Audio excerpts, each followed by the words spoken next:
యెషయా గ్రంథం 42వ అధ్యాయం 9వ వచనాన్ని మనం చదువుకుందాం. బైబిల్ ఉన్నవాళ్ళు మాత్రం తీయండి, లేని వాళ్ళు తీరు. బైబిల్ లేని వాళ్ళు చాలా జాగ్రత్తగా వినండి. కొద్ది నిమిషాలే చెప్తాను, చాలా త్వరగానే ముగించుకుందాం. బైబిల్ లేని వాళ్ళు గమనించండి, చాలా జాగ్రత్తగా వినండి. యెషయా గ్రంథం 42వ అధ్యాయం 9వ వాక్యాన్ని ఈ రాత్రి మనం చదువుకుందాం. మునుపటి సంగతులు సంభవించాయి కదా, క్రొత్త సంగతులు తెలియజేయుచున్నాను. దేవునికి స్తోత్రం, హల్లెలూయా. ఈ రాత్రి ప్రభు ఈ కూడికలో మునిపటి సంగతులు ఎన్నో నేను చెప్పాను, అవి జరిగిపోయాయి. అయితే ఈ రాత్రి మీకు ఏం చెప్తాడట? క్రొత్త సంగతిని ఆయన తెలియజేయబోతున్నాడు. ఆ క్రొత్త సంగతుల్ని తెలియచేయడానికే ఈ రాత్రి ఇంత చలివేళలో కూడా వాళ్ళని ఈ రోజు కూర్చుని పెట్టగల కారణం ఏంటంటే క్రొత్త సంగతి చెప్పాలి. దేవుని వాక్యపు లోతుల్లోనికి మనం వెళ్తే మునుపు దినాల్లో ఏం జరిగిందట? గత 2000 సంవత్సరాల క్రిందట ఏం జరిగింది? యేసు ప్రభు పుట్టాడని మనం ఈరోజు సెమీ క్రిస్మస్ గా ఈరోజు మనం అంతా కూడుకున్నాం. ఇది ఎప్పుడు జరిగింది? యేసు ప్రభు పుట్టుక సుమారుగా 2000 సంవత్సరాల క్రిందటే జరిగింది. జరగబోతుందా? జరిగిపోయిందా? జరిగిపోయింది. అందుకే అంటున్నాడు మునుపటి సంగతులు జరిగిపోయాయి, అయితే క్రొత్త చెప్తాను అంటున్నాడు. గత 2000 సంవత్సరాల నుండి జరిగిపోయిన దాన్ని మనం జ్ఞాపకం చేసుకుంటా వస్తున్నాం. అయితే నేను క్రొత్త సంగతి చెప్తాను, దాన్ని మీరు ఈ రాత్రి చాలా జాగ్రత్తగా వినాలంటున్నాడు. మునుపు ఏం జరిగింది? ఎంతో మంది ప్రవక్తలు యేసు ప్రభు పుడతాడని కొంతమంది ప్రకటించారు. లోకరక్షకుడు పుడతాడని, మెస్సయ్య ఈ భూమి మీదకి వస్తాడని, పాపులందరినీ తన రక్తంలో కడుగుతాడని, తన జనాలందరినీ తనతో పాటు తీసుకెళ్తాడని ఎంతో మంది ప్రవక్తలు మునుపు ప్రవచించారు. ప్రవచనం అంటే అర్థం ఏంటంటే జరగబోయేదాన్ని ముందుగా చెప్పటం. జరగబోయేదాన్ని మనం చెప్పేవాడి ద్వారా చెప్పించుకుంటాం, లేకపోతే కాటికాపురుల ద్వారా చెప్పించుకుంటాం. అవి ప్రవచనాలు అవు. బైబిల్ అంతా కూడా ప్రవచనాత్మకమైంది. రాబో దినాలలో ఏం జరగబోతుందో చాలా శ్రేష్టమైన మాటలు ఈ బైబిల్లో రాయబడ్డాయి. యేసు ప్రభు 2000 సంవత్సరాల ముందు ఈ భూమి మీదకి రాక మునుపు ఎంతో మంది ప్రవక్తలు, ఆది కాండం నుంచి మలాకీ గ్రంథం వరకు పాత నిబంధనలో ఎంతో మంది ప్రవక్తలు మోషేతో సహా ప్రవచించారు. యేసు ప్రభు భూమి మీదకి వస్తాడు. ఎందుకు వస్తాడు? మానవులను ప్రేమించడానికి, మానవుల పాపాలు పరిహరించడానికి, మానవులను తిరిగి పరలోకానికి తీసుకువెళ్ళటానికి. మరి యేసు ప్రభు వస్తాడని ప్రవచించినప్పుడు యేసు ప్రభు వచ్చాడా లేదా? అయితే ప్రాముఖ్యమైన సంగతి ఏంటంటే యేసు ప్రభు వస్తాడని చెప్పాడు చాలా మంది. అయితే యేసు ప్రభు ఈ భూమి మీదకి వచ్చినప్పుడు ఎవరికి కనబరుచుకున్నాడు? మొట్టమొదటిగా మునుపు జరిగిన సంగతులు చెప్పి క్రొత్త సంగతులు ఏంది రాత్రి పంచుకుంటాను మీతో. యేసు ప్రభు పుడతాడని ఎంతమంది దైవజనులు చెప్పినా ప్రజలకు అర్థం కావట్లేదు. కొంతమందికి ఏం భయం కలిగిందంటే, హేరోదు రాజుని మనం చూసుకుంటే జ్ఞానులు చెప్పారు, యూదుల రాజుగా పుట్టినవాడు ఎక్కడున్నాడని హేరోదు దగ్గరికి వెళ్ళినప్పుడు పలానా చోట పుట్టాడంటాను తెలియపరిచినప్పుడు హేరోదులో కలవరం వేసింది. ఎందుకని? యేసు ప్రభు గురించి ప్రవచనం ఉంది. ఆయన ఈ లోకానికి వెలుగై ఉన్నాడట. వెలుగు చీకటి కలిగిన స్థలంలోకి వస్తే చీకట్లో ఉన్న రహస్యాలన్నీ కూడా బయటపడిపోతాయి. యోహాను సువార్త ఏముంటుందో ఒకసారి రాత్రి మనం చదువుకుందాం. యోహాను సువార్త 3వ అధ్యాయం 19-20 వచనాలు. బైబిల్ ఉన్న వాళ్ళు త్వరగా తిరిగి యోహాను సువార్త 3వ అధ్యాయం 19-20 వచనాలు. ఆ తీర్పిదే వెలుగు లోకంలోనికి వచ్చింది గాని తమ క్రియలు చెడ్డమైనందున మనుషులు వెలుగును ప్రేమింపక చీకటినే ప్రేమించిరి. దుష్కార్యము చేయు ప్రతి వాడు వెలుగును ద్వేషించును, తన క్రియలు దుష్క్రియలుగా కనబడకుండానట్లు వెలుగునొద్దకు రాడు. యేసు ప్రభు ఈ భూమి మీదకి వస్తున్నాడు బాబు అంటుంటే ఒక్కొక్కళ్ళు వణుకు పుట్టింది. కారణం ఏంటంటే ఆయన ఈ లోకానికి వెలుగై ఉన్నాడు. ఆ వెలుగు ఎవరి మీద అయితే పడుతుందో చీకటి కార్యాలు కలిగిన వారి జీవితాలన్నీ బట్టబయలైపోతాయి. ఈరోజు యేసు ప్రభువుని నమ్ముకోవడానికి నమ్మలేకపోతున్నారు వేరే వాళ్ళు కానీ క్రైస్తవుల్లోనే కానీ. గల బలమైన కారణం ఏంటంటే యేసు ప్రభు దగ్గరికి వస్తే వాళ్ళ అంతరంగ జీవితాలన్నీ, పాత జీవితాలన్నీ, చీకటి బ్రతుకులన్నీ కూడా బట్టబయలైపోతాయి. అందుకని యేసు ప్రభు దగ్గరికి ఎవరు రారు, మిగతా వాళ్ళ దగ్గరికి వెళ్ళిపోతారు. కారణం ఏంటంటే యేసు ప్రభు ఈ లోకానికి వెలుగై ఉన్నాడు కనుక యేసు ప్రభు దగ్గరికి అందరు రారు, కొందరు మాత్రమే వస్తారు. ఎవరు వస్తారో కూడా దేవుని వాక్యం సెలవిస్తుంది. చదవండి ఆ మాట 21. సత్యవర్తనుడైతే తన క్రియలు దేవుని మూలముగా చేయబడి ఉన్నవని ప్రత్యక్షపరచబడినట్లు వెలుగునొద్దకు వచ్చును. ఈ రాత్రి మనం ఈ మాటలు వినడానికి వచ్చిన మనం ఎంత ధన్యులు. సత్యవర్తనులైతేనే ఆయన నమ్ముతారు, సత్యవర్తనులైతేనే వెలుగైన యేసయ్య వద్దకి వస్తారు. యేసు ప్రభు భూమి మీదకి వస్తున్నాడు వెలుగుగా అంటే వాళ్ళకి భయం పుట్టింది. హేరోదుకి భయం పుట్టింది. నా రహస్యం అంతా నా సీటు పోద్దిక, యూదులకు రాజుగా నేనున్నాను, ఆయన వస్తే మరలా నాకు సీట్ లేదని భయం పుట్టింది. కొంతమందికి రకరకాల భయాలు పుట్టాయి. ఆ భయంతో 2 సంవత్సరాలు పిల్లలు ఎవరైతే పుట్టారో ఆ ప్రాంతంలో అందరిని చంపేయమన్నాడు హేరోదు రాజు. దేవుడి దయా సంకల్పాన్ని బట్టి యేసుక్రీస్తు ప్రభు తప్పించుకున్నాడు. ఇవన్నీ మునుపుడు జరిగిపోయిన సంగతులు. అయితే అనేక ప్రవక్తలు ప్రవచించిన తర్వాత తూర్పు దేశపు జ్ఞానులు వాళ్ళ పితరుల కాలం నుంచి, అంటే ఖగోళ శాస్త్రజ్ఞులని బైబిల్ చెప్తుంది, నక్షత్ర శాస్త్రాలని చదివిన వాళ్ళు, అభ్యసించిన వాళ్ళు ఖగోళ శాస్త్రజ్ఞులు అంటారు. వాళ్ళ ఫ్యామిలీలో వచ్చిన వాళ్ళు వీళ్ళు. తరతరాల నుంచి వాళ్ళు ఎదురు చూస్తున్నారు, లోకరక్షకుడు వస్తాడు, మన పాపాలు పరిపూర్ణంగా కడగబడాలంటే యేసు ప్రభు ఆయన వస్తాడు, ఆయన రక్తంలో తప్ప మనకి మన పాపాల విడుదల. ఇప్పటి వరకు కోడల యొక్క రక్తం, మేకల రక్తం, కోళ్ళ రక్తంలో మనం కడగబడుతున్నాం.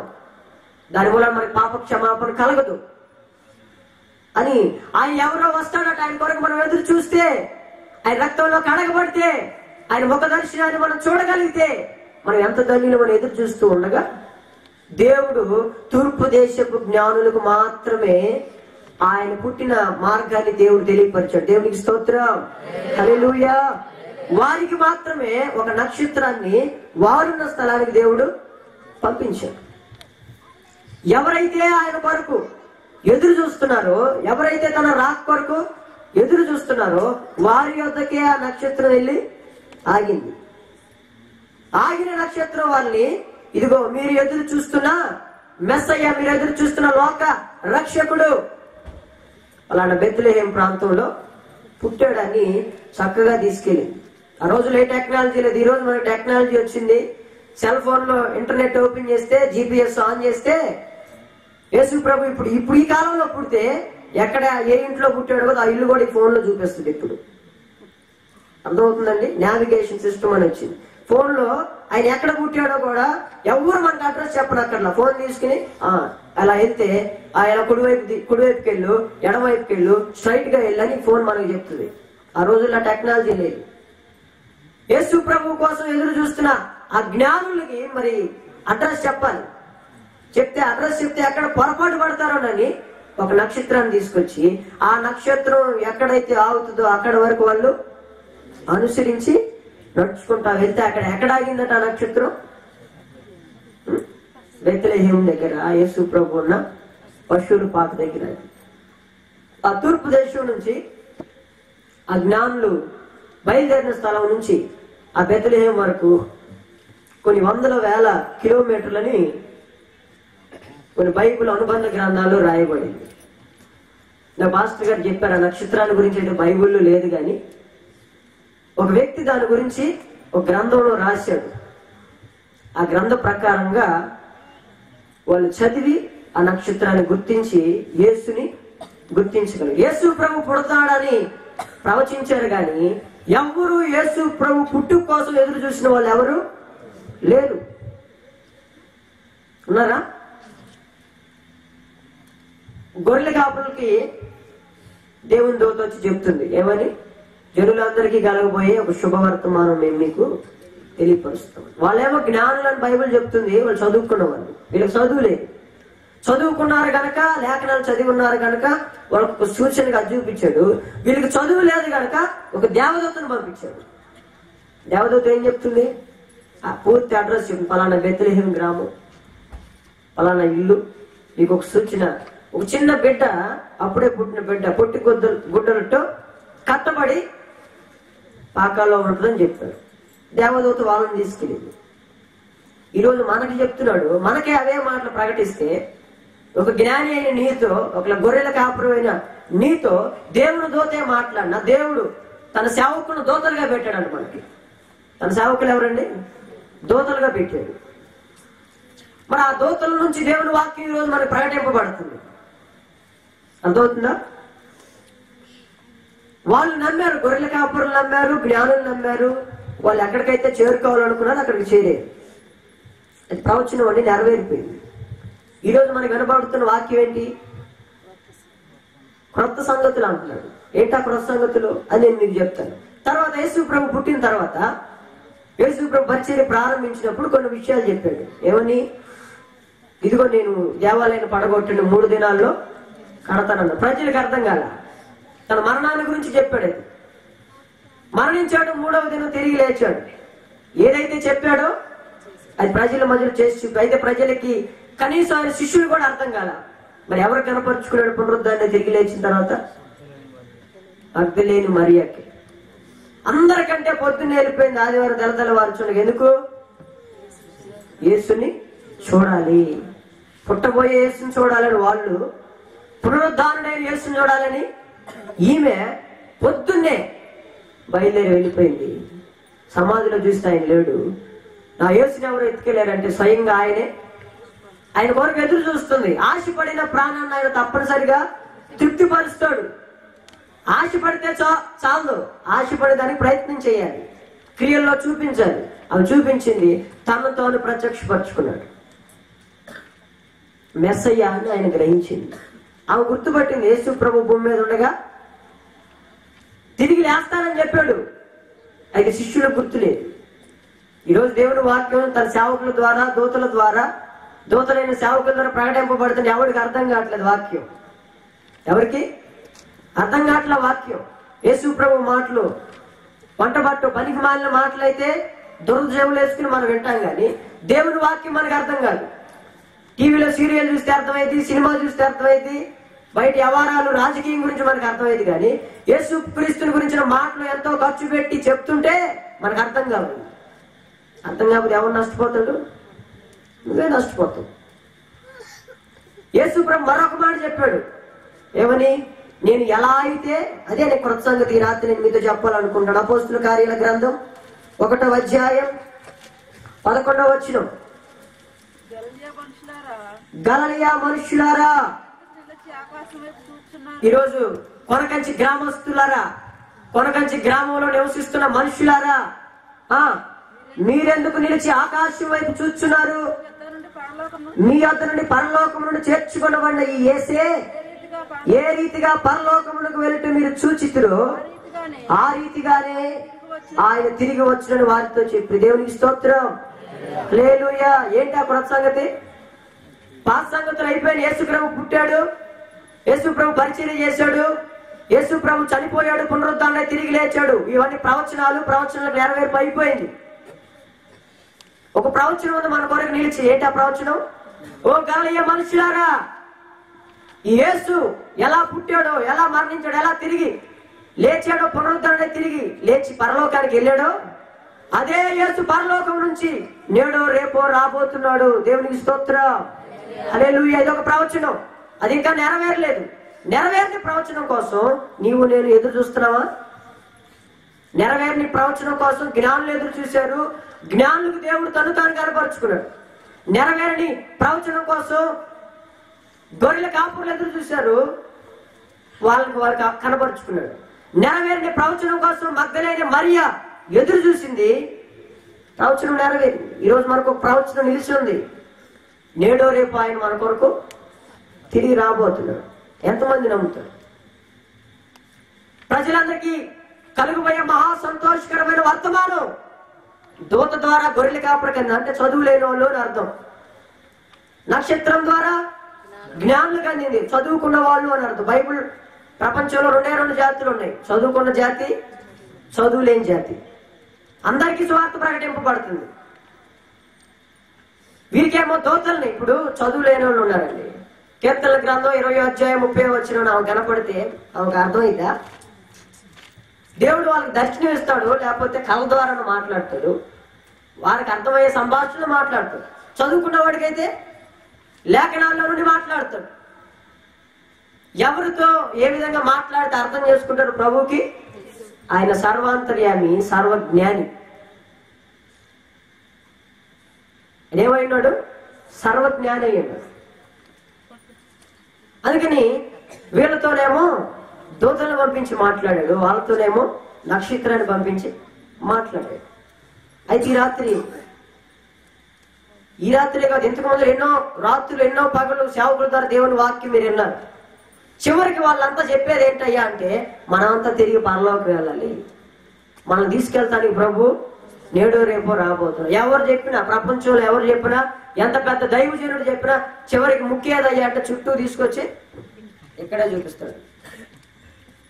చివరికి ఏది ముఖ్యాడున్నాయంటే చుట్టూ తిప్పి ఇక్కడే చూపిస్తాడు. ఎక్కడొచ్చాగింది ప్రసంగం అంతా? చివరికి పరలోకం. మనం ఎందుకు ఇంత ఖర్చు పెట్టి చేశాడంటే, ఇదంతా మేము ఎందుకు అంత దూర ప్రాంతం నుండి మాటలు చెప్పడానికి వచ్చామంటే, తిరిగి మన కొరకు ఆయన ఒక పరలోకాన్ని సిద్ధపరిచాడు, ఒక పట్టణాన్ని సిద్ధపరిచాడు, ఒక పరలోక దేశాన్ని సిద్ధపరిచాడు. నమ్మిన వాడే వెళ్తాడు, నమ్మనివాడు ఇక్కడే ఉంటాడు. నమ్మనివాడివి నువ్వు నమ్మినా నమ్మకపోయినా నీవు నేను ఆరాధిస్తున్న దేవుడు నమ్మదగిన దేవుడు. పరలోకం ఉందనుకున్నా లేదనుకున్నా ఉంది. నువ్వు నమ్మినా నమ్మకపోయినా ఆయన నమ్మదగిన దేవుడు. ఆ వాగ్దానం, ప్రవచనం మన కోసం. ఆ ప్రవచనం కోసం మనం ఎదురు చూడాలి. పెళ్ళయ్యే వాళ్ళు ఎంగేజ్మెంట్ అవుతుంది. పెళ్లికి ముందు ఎంగేజ్మెంట్ అయినప్పుడు వాడు ఎప్పుడెప్పుడు పెళ్లి చేసుకోవాలని ఆత్రం వాడికి, అవునా? ఎదురు చూస్తాడు. పెళ్లి చేసుకున్న దాకా ఆ యొక్క ఉబలాటం మనం నేర్చలేము. మనం తీర్చేది కాదండి. యేసు ప్రభు ఎలా రాబోతున్నాడు? పెండ్లి కుమారుడుగా రాబోతున్నాడు. పెండ్లి కుమార్తెగా మనం సిద్ధపడి ఎప్పుడు ఆయన చేరుకోవాలా అన్న మొహంలో ఎవరికి కనపడట్లా నాకు. ఎప్పుడు వెళ్ళిపోదామా ఇక్కడ నుంచి అన్నట్టు కనపడుతుంది నాకు. శైలి అలా ఉంది. శైలి అలా ఉందని వినకపోతే ఎట్లా అండి? పరలోకం బాబు అన్నిటికీ తట్టుకుని తాలూకుని ఉంటేనే ఊరకనే ఇస్తాడు నీకు పరలోకం. ఏమండి? అన్ని తాలుకుంటేనే, తట్టుకుంటేనే ఇస్తాడు. ఆ యొక్క వాగ్దానం మనకి ఇచ్చాడు. ఆ ప్రవచనం నెరవేరే దానికోసం ఆ విధంగా ఎదురు, నీకు అర్థం కావాలని చెప్పాను. పెండ్లి కుమారుడు కొరకు పెండ్లి కుమార్తె ఎలా ఎదురు చూస్తుందో, పెండ్లి కుమార్తె కొరకు ఇద్దరికి ఆరాటమే. ఆయన చేసుకోవాలని ఏమని చేసుకోవాలి? ఆయన ఆరాటం. పెళ్ళి అయిపోయిన తర్వాత భార్యాభర్తలు, అరే నువ్వు చేసావు, నేను చేసావు, ఇంతటితో గతం గత అయిపోయింది, ఇక నుంచి కొత్త జీవితం ప్రారంభిద్దాం అనుకుంటారు. ఉంటాడు వెరైటీ గాడు. కొంతమంది పెళ్లిలోనే ఆమె తప్పులు ఈయన దగ్గర ఒప్పుకుంటుంది, ఈయన తప్పులు ఆమె దగ్గర ఒప్పుకుంటారు. ఈ పాత సంగతులన్నీ తవ్వుకుంటా ఉంటారు. వాళ్ళు సమాధానం కాపురం చేయలేరు కదా. దేవుని వాక్యం అంటుంది, మునుపటి జరిగిపోయిన యేసుప్రభు పుట్టాడు, యేసుప్రభు మరణించాడు, యేసుప్రభు తిరిగి లేచాడు, అయిపోయింది. అది కొత్త సంగతి వాడు చెప్తున్నాడు. నువ్వు దానికోసం నీ జీవితాన్ని సిద్ధం చేసుకోవాలి. రాత్రి ఇంకా యేసుప్రభు పుట్టాడు, 2000 సంవత్సరాల నుండి చేస్తున్నారు. నువ్వు క్రిస్మస్ చేసినంత మాత్రం పరలోకం వెళ్ళవు. అర్థమవుతుందా? అదొకటి గుర్తుపెట్టుకో. నీకు నచ్చినా నచ్చకపోయినా, నీకు కడుపు మండినా ఒళ్ళు మండినా వాక్యానికి నాకేం భయం లేదు. అర్థమవుతుందా? దేవుని ఉద్దేశం ఏంటయ్యా అంటే నిన్ను నన్ను ఆయన వచ్చినప్పుడు పరలోకంలో చూడాలని ఆయనకు ఆశ. ఆ ఆశతోనే ఈ మాటలు, నేను ప్రేమిస్తున్నాడు, ఆశతోనే నీ కొరకు ప్రాణం పెట్టాడు. ఆ ఆశతోనే తిరిగి నీ కోసం పరలోకంలో నీకు నివాస స్థలాన్ని ఏర్పాటు చేయడానికి వెళ్ళాడు. అక్కడ అయిపోయిన తర్వాత కన్స్ట్రక్షన్ అంతా అయిపోయిన తర్వాత ఓపెనింగ్కి మనం తీసుకెళ్తాడు. భారీ లేకుండా ఎవరైనా ఇల్లు ఓపెనింగ్ చేస్తారా? చేస్తారండి. మనం తీసుకెళ్ళిన తర్వాత అక్కడ ఓపెనింగ్ రిబ్బన్ కట్ చేస్తే మనం అంతా పరలోకంలోకి వెళ్ళిపోతాం. దేవునికి స్తోత్రం, హల్లెలూయా. అయితే ఎదురు చూడాలి. యెహోవా కొరకు ఎదురు చూచేవారు నూతన బలం. మీ భర్తల కొరకు మీరు ఎలా ఎదురు చూస్తారు? ప్రేమ ఉన్న భార్యలు అయితేనే ఎదురు చూస్తారు. ప్రేమ లేని భార్యలు ఎదురు చూడరు, ముసుకేసి పడుకుంటారు. పెట్టుకోపా అంటుంది, పోసుకోపా అంటుంది. ప్రేమ ఉన్న భార్య అయితే ఎదురు చూస్తుంది. నీ బిడ్డల మీద ప్రేమ ఉంటుంది భర్త మీద కంటే. వీడు ఎక్కడికి వెళ్ళాడు, రాత్రి 10 అయింది, ఏ సినిమాకి పోయాడు, ఎక్కడేమైంది అన్న కలవడం. బిడ్డల మీద ఉన్న ప్రేమ భర్త మీద. వారందరికంటే ఎక్కువ ప్రేమ ఎవరి మీద ఉండాలి? చదవండి ఒక మాట. ఆ మాట చెప్పి నేను ముగించేసి ప్రార్థన చేస్తాను. మత్తయి సువార్త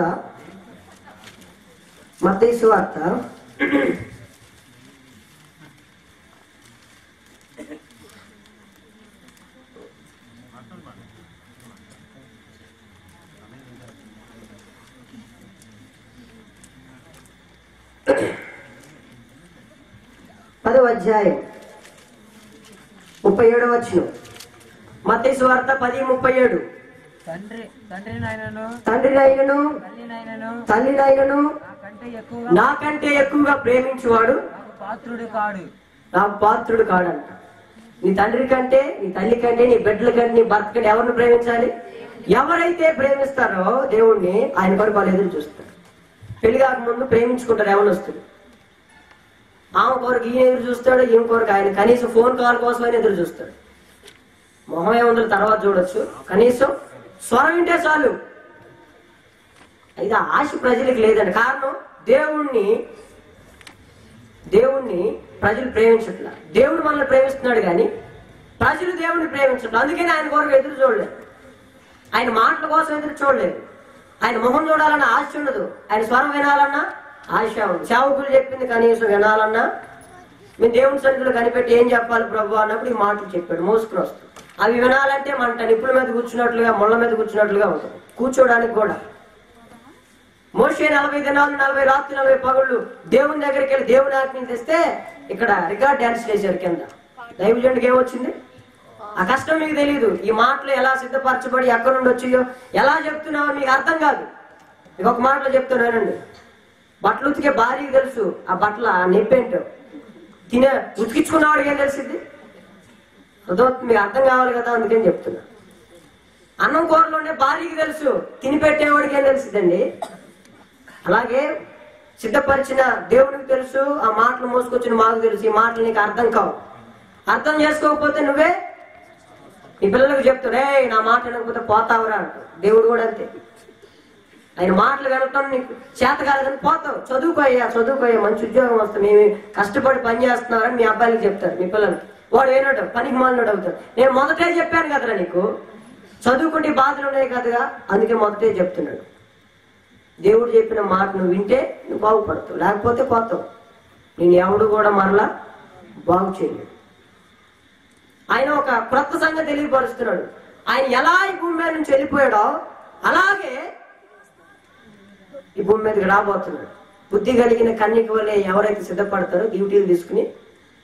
ఎందుకు బుద్ధి కలిగిన కన్యకులు ఆయన కోసం ఎదురు చూస్తారు? ఎప్పుడు ఆయన చూడాలా పెళ్ళికొడుకుని? కొన్ని పెళ్లిళ్ళలో పెళ్లి చూపులు ఉంటున్నాయి. ఇప్పుడు కొన్ని పెళ్లిళ్ళలో చూపులే ఉండవు. బైబిల్లో చూస్తే ఇస్సాకు రెబెకాను చూడకుండానే పెళ్లి చేసుకున్నాడు. అలాగే ఆయన మనం చూడలేదు. ఎప్పుడు చూద్దామా? ఎక్కడ చూస్తాం?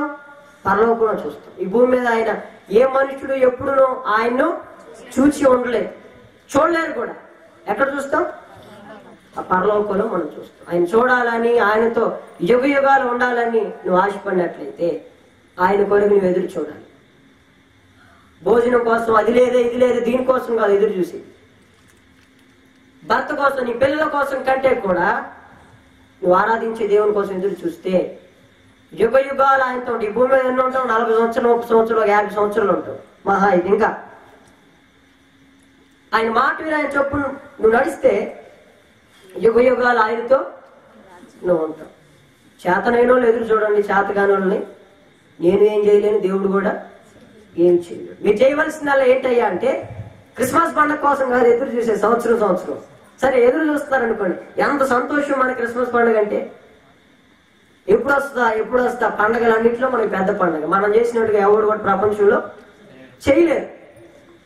అంత గొప్ప పండుగ.